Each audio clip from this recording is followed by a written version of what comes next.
Welcome to Get 'em Onside and welcome to the finals. We are down to 8 after all these games, folks. It is big things around mentors, big things around apprentices. You think about this, the great Yoda, the great mentor, he said this: do or do not, there is no try. That wise advice went to his apprentice, Luke Skywalker. This week is littered with masters and apprentices. You've got Robbo, he's taken on Fitzy. You've got Coach Stewart, who had the assistant formerly as Madge. They go head-to-head, and of course, you've got Coach Webster taking on his mentor, Ivan Cleary. It is a massive, massive finals week. But as far as Get 'em Onside is concerned for your Sunday, folks, our very own Yoda is not here, Dan Ginnane. It is a two-prong attack only. Sean the Trainer, good evening to you. I'm more like Jabba the Hutt at the moment. I'm Jabba the Hutt. What an intro. Yeah, it's all happening. I can't believe we're here. What a year it's been. We'll dive into the round just gone, but it's just gone so fast, Sugar. It's gone fast. Is that a sign that we're getting old? Yes, we are. And I'll tell you what's gone fast, the career where you have been so right in my absence, had the week off. This guy here kept on fire. It was so right for Sean the Trader. Have a listen to this. I'm zigging and zagging. Marky Mark 2 or more, but I'm going the unders as well. I'm not sure where the Bunnies points are really coming from there.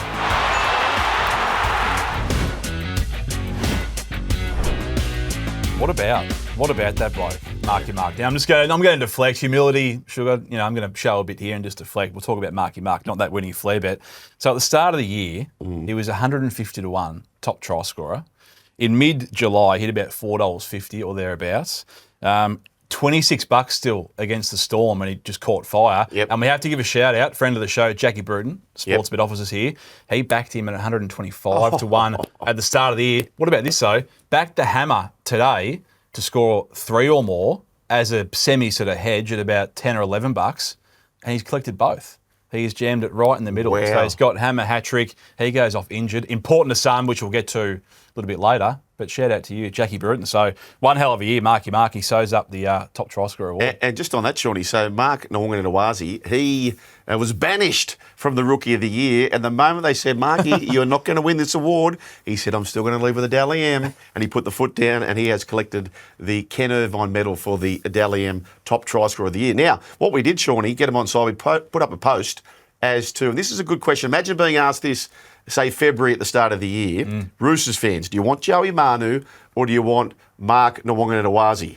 Well, as of today, folks, we've asked you, Roosters fans, the question, if you got Joey back, you'd have to give Marky up. 63% said what, Sean? They said no chance in hell. We're keeping Marky Mark. Yeah. Which, that actually surprised me. I thought it would still be a bigger number. Now, at the start of the year, what is it Manu's way? Is it 90-10? Oh, at least. Or more? At least. Yeah. That feels a bit low by Chooks fans. 63% say we would keep Marky over the great man, Joey Manu. Okay, for the very first time, Sean the Trader, you've got some breaking news around the premiership market. New favourites, Sugar. The first time. So before Thursday night, I think the Melbourne Storm were $2.50 or maybe $2.60 thereabouts, but they've been favourites the whole year, the Storm. Injury carnage, as we all know. The Milk, they have just parachuted themselves into comp favourites. Now $3.80, so still pretty tight between those two. Melbourne Storm, $4.10, you can see the screens. Broncos, big firmers. And the Doggies, we're going to sort of chat about that game a little bit later, but they've been on the drift. They were $8 before last night, now $9.50. But Canberra, there it is. And the result today, we're going to get that a little bit soon as well. They conceded 50 points. So is that red pen? Is that red pen okay, through let's talk about through that the right Raiders? now. Okay, so they've conceded 62 points today. Scotty Bailey, what have you done to this game? People, they can't win the comp now. I disagree.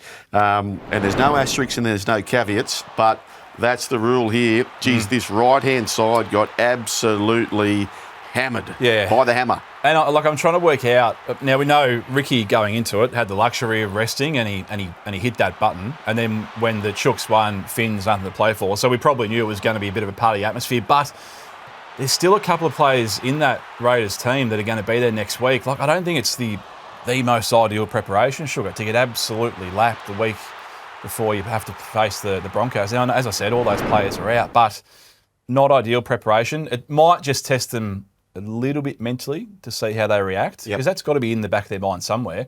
But that's the beauty of finishing top. You can do that.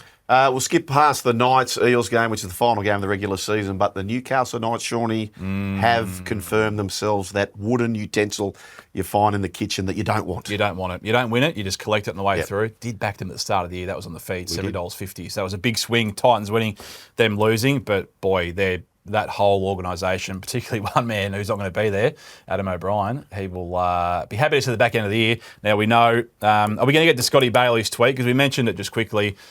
Important to some, that's coming later on.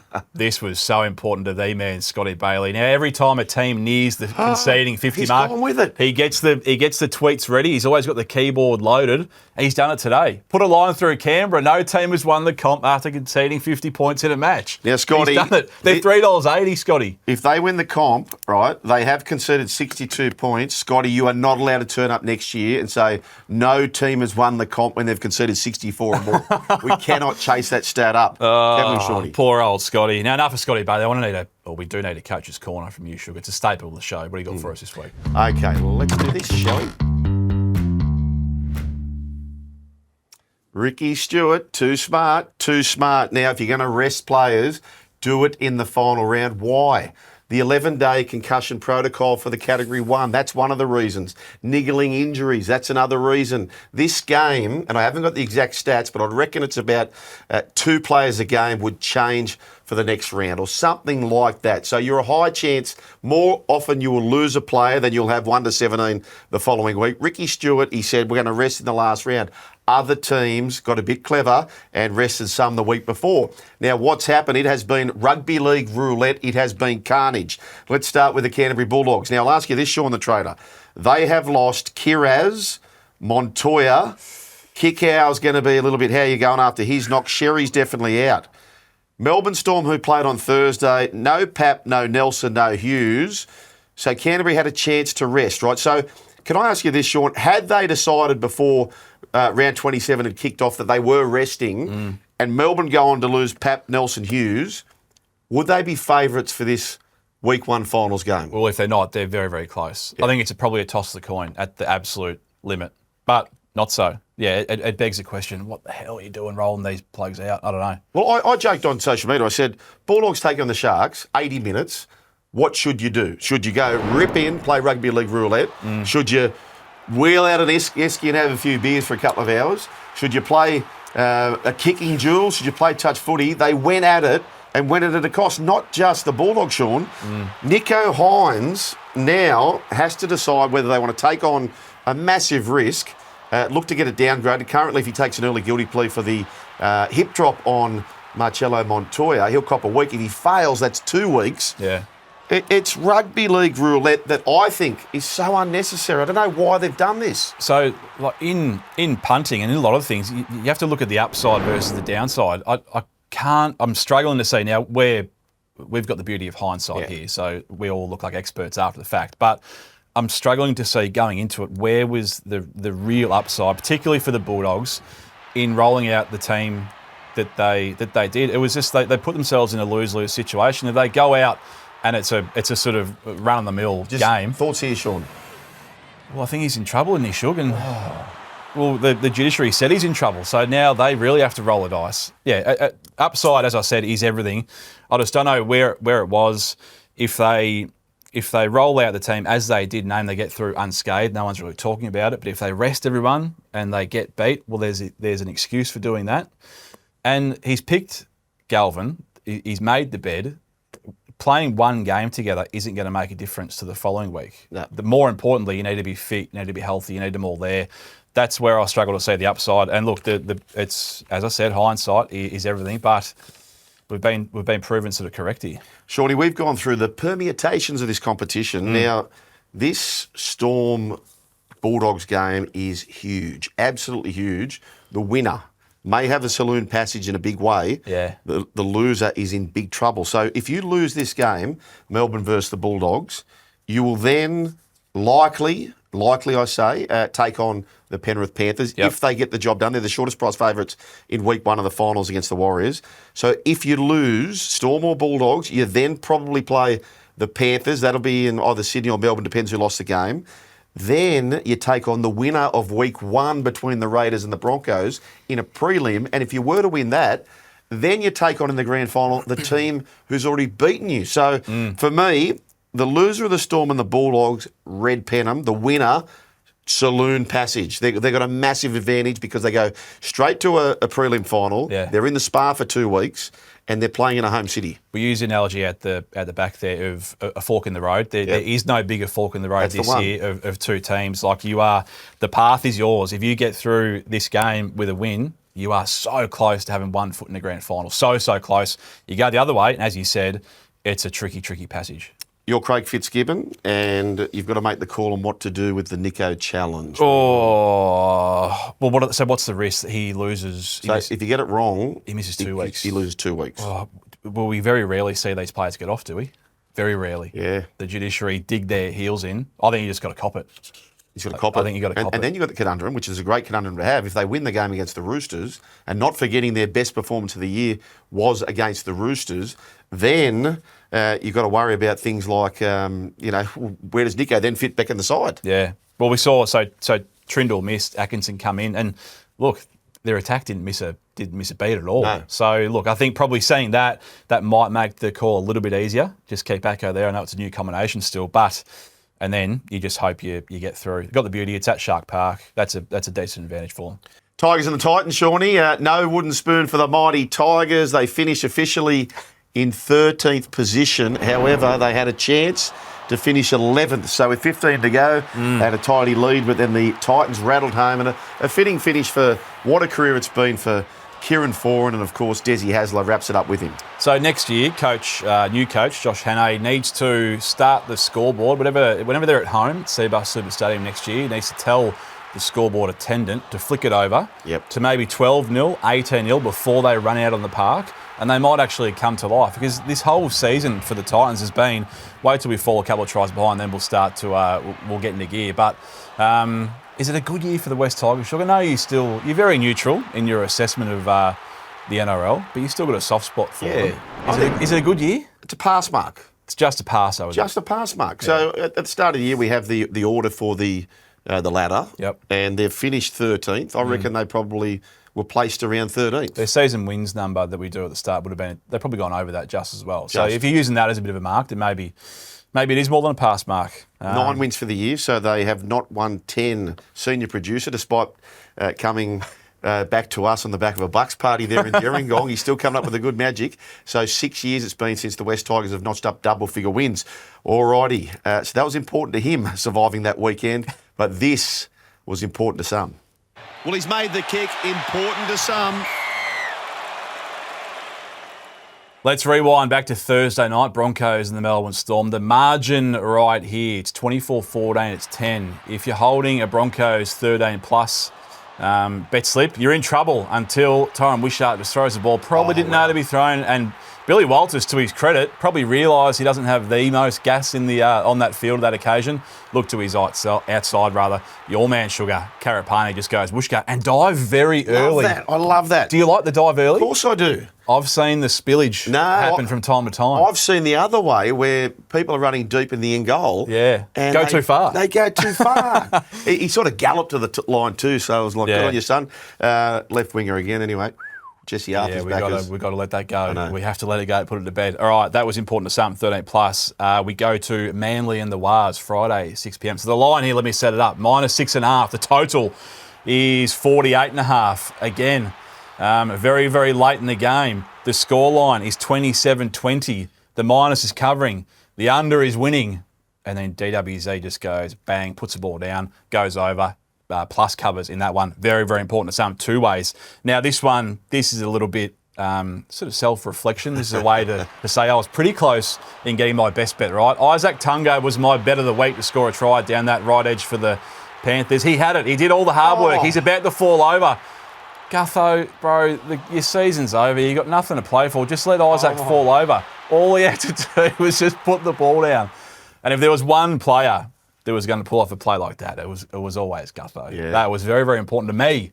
Maybe not so anyone else, but there you go. Shawnee, again, I would have rested the Panthers as well. Who am I to tell Coach Cleary what to do? But you now got to win 5 games in a row. So anyway, they probably could. So they're going to take on the Warriors. Yeah. And they're going to face the loser of the Storm and the Dogs. They are. They're right there, aren't they? Well, we saw the premiership market at the top of the show. Like, for a team, now I don't have it in front of me, but I'm not really going out on a limb to say that they would be the shortest priced team has ever been that's finished outside the 4. We have never seen a team this good and this capable, and we often talk about how we rate teams up against each other. I still think they're probably going off favourites against anyone else in the comp on neutral turf. So that says all you need to know about the Panthers. This game was funny for them, so they go in with all those big guns back. To'o's still missing. Liam Martin was the other one. The game felt like it was in slow motion for most of the first half. They were just sort of getting through the motions, which is all they had to do.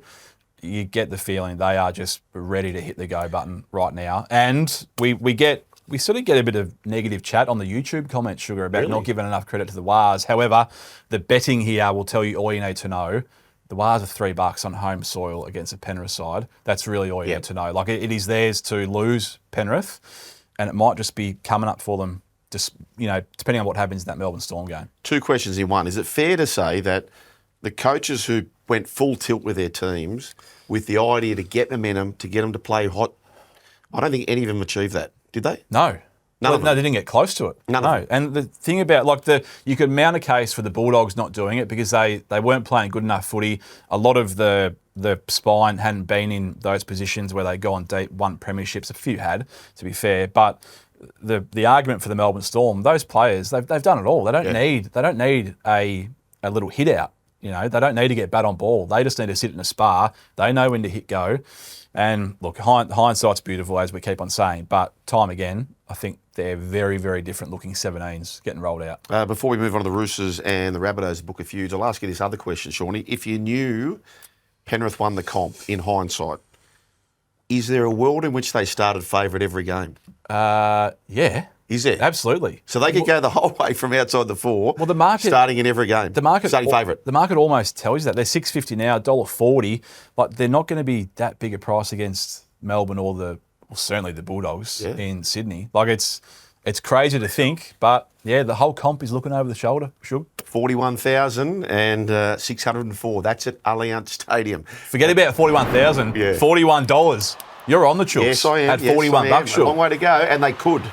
Absolutely, they could. Yeah, absolutely. Well, now it's not just one man, but a bloke, Mark Nwanganitawaze, he is absolutely there is no player that is more airborne. Yeah. And it's a bit of a pun, that word, because in the air, he is unstoppable. And they did it a couple of times in this game. When in doubt, go to the air, and the big fella does the rest. He is something to behold.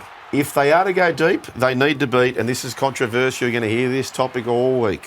Why are we playing at Shark Park? But that's going to be the case, folks. They'd have to go down there and win that game, and then they're on the road no matter what. They'll have to go and meet Canberra in Canberra if they were to lose, or they go up to Suncorp Stadium to meet the Broncos if they were to lose. So, and then you've got to either meet Canterbury or Melbourne on the other side. So it's a big passage still to go. We spoke about the fork in the road for the Melbourne Storm and the Bulldogs. Well, the case is almost the same for the Chooks, but that's what you get down the bottom end of the table. However, they are running so hot, it's not funny. Is James Tedesco probably has wrapped up the Dalian medal? Probably. By how far, right? He's playing better footy now than he was 5 years ago. Okay. How many of Mark Nwanganitawaze and James Tedesco are on the plane with Kevy to England? Oh. How many of the 2? Is it 2? Is it 1? Is it none? Well, I know I would have both of them there. Yes. Maybe one. Maybe one. Marky more so? I think so. Right. Well, I think the bed's sort of been made in Teddy's sort of rep career, hasn't it? Different bed. Which is down. It's a completely different bed. Different bed. He's gone from a bunk bed. He's now in a Ferrari bed, Sugar, that we all wanted when we were a kid. He's flying. Right. Well, the bed's been tucked in there at Manly for one superstar Hall of Famer. He will be there at the Manly Seagulls. Wins the comp in his first ever year there. We're talking about Daly Cherry Evans. He gets there with a field goal, which he kicks. He kicks a 40-20 in the match. He's kicked the most 40-20s ever. But this is remarkable. Folks, if you tipped James Fisher-Harris to score the first try in the first 10 seconds, tell us which island you bought.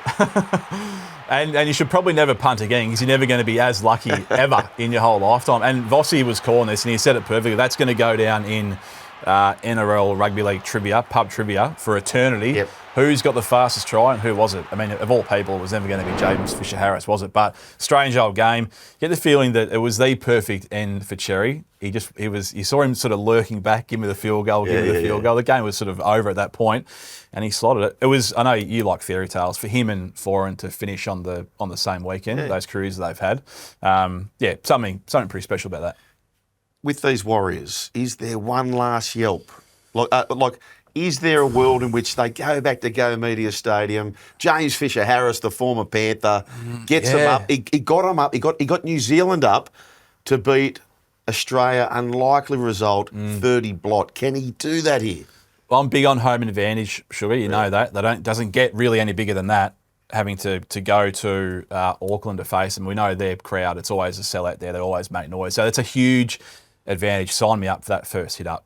Moses Leota, James Fisher-Harris. Get the popcorn ready because that is going to explode. Look, they can do it, but as I said before, the market tells you everything you need to know about where these sort of two teams are at. It's the Wars have got it all to do, and their form line going into it, not great, Shug. Okay, it seems a long time ago now, Thursday, the Broncos and the Melbourne Storm, but the Broncos, they clinch fourth position with that. So Reece Walsh, he likes the chaos, and there was chaos in this. We mentioned the outs, so Pappenhausen, Nelson, and of course Jerome Hughes, the big one. But, you can't write the Broncos off. They win week 1 against Canberra. Daytime football, what a game that's going to be. Yeah. They host a prelim at Suncorp Stadium. Which is really interesting that get the feeling that Ricky he's gone to NRL HQ and almost demanded that is on a Sunday afternoon. Don't know if the Broncos are the team you want to play in Arvo footy. No. Sugar.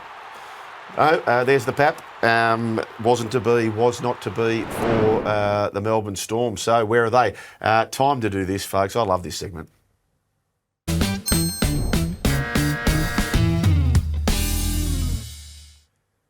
Sean the Trader, are you in a buying mood or a selling mood? Buy.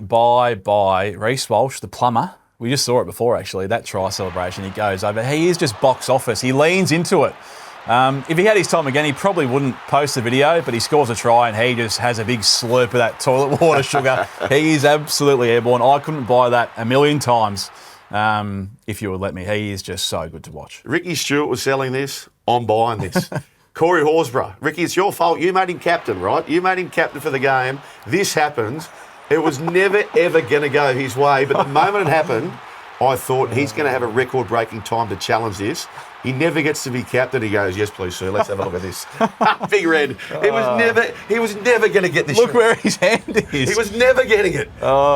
It is the strip to end all strips. And then he starts to clap as if he's won the battle. Big Red. I'm buying that every day of the week. Ricky Stewart, I know you're not buying it, and that's why he'll never be your captain again. But that was outstanding work for you, Corey Horsburgh. We're going to break on the other side of this, folks. We are going to look ahead for the future forecast. We'll look at week 1 of the finals. We'll look at the lines. Where have they been? Where are they going? You're watching Get 'em Onside. Sean the Trader and Joel Caine.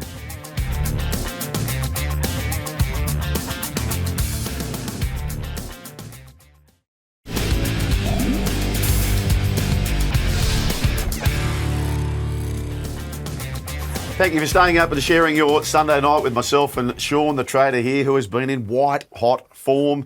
No Dan Ginnane, but the band is back, Shawnee, on Wednesday. We'll do the podcast. Yes. Thursday, after the NRLW game, we'll be back on, so we're looking forward to your company for that. Can't wait. NRL Alrighty. finals, week 1. Here we go, Sugar. Let's get into week 1, Shawnee. The Storm and the Dogs, 4.5 start goes the way of the Dogs. Quick thought on that? Oh, look, my angle in this game is where are the points coming from? Certainly for the Bulldogs, it looks a very, very lowish total. In fact, if you go back and watch the start of the Melbourne Storm Broncos game, it was the slowest ruck I have ever seen in a long, long time. They will just try and slow it down. Points an issue, which brings the plus into it, but you got to take the Doggies with a lot of trust the way they're going, Sugar. I think the Sharks and Roosters will start about pick 'em. I think the 2.5 start for the Sharks will trim down. Anything else you observe? I mean, Sunday Arvo, forget about the line in that last game. This looks like points aplenty. So I haven't checked the weather forecast, but I think it's going to be okay this time of year. Dry track, that's going to be electric. Because both those sides can score points from anywhere. And again, it's fascinating to see that Ricky has really almost demanded they play during the day.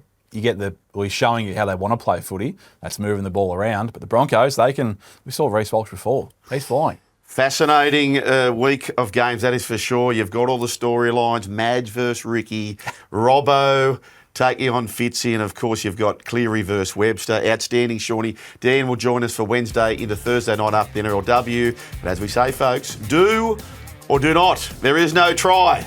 Enjoy your week. We'll see you on Thursday night after the NRLW. Thanks for joining us.